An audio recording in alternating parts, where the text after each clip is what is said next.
Julia Gillard has moved one vote closer to hanging on to her job. Tasmanian independent Andrew Wilkie has thrown his support behind a Labor government, turning down a $1 billion offer from Tony Abbott in the process. The deal gives the government 74 votes in the new parliament. That's one more than the coalition.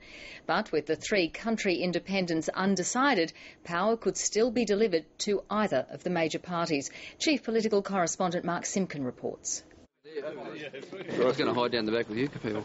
Is the former spy who's come into the fold. I have judged that it is, in fact, the ALP that best meets my criteria, that the next government must be stable, must be competent and must be ethical. You'll back Supply and Julia Gillard if there's a no-confidence motion.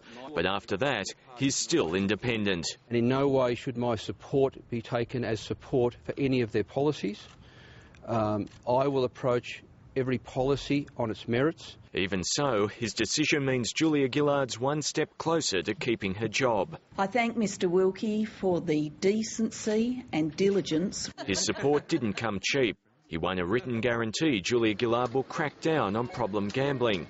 Smart cards will be used to limit wages and laws potentially changed to force state compliance. This is unprecedented in this country. On top of that, there'll be 2 extra staff for Mr Wilkie, time limits and crossbench questions in question time, regular meetings with the Prime Minister, a referendum to recognise Indigenous Australians in the Constitution and better protection for whistleblowers. I would hope that by deciding fairly early, as I've done, I would hope that this sends a signal to the other 3 independents. The final sweetener, hundreds of millions of dollars for a Hobart hospital.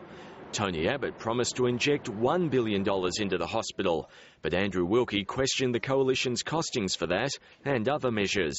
It did strip away a little bit of the confidence I had developed in Tony Abbott. During the campaign, the coalition vowed to improve the budget by $11.5 billion, but Treasury calculates the real improvement would be $4.5 billion at best, and at worst, just $1 billion. They set out to deliberately deceive the Australian people, and the verdict is in from the Treasury, a $10.6 billion black hole in claimed savings of $11.5 billion. Our numbers are emphatically right. We stand by them, and we will deliver them if we get into government. Julia Gillard now has 74 votes, one more than Tony Abbott. That means she needs the support of 2 of the 3 undeclared independents, and they're expected to make their decisions over the weekend. Mark Simpkin, ABC News, Canberra.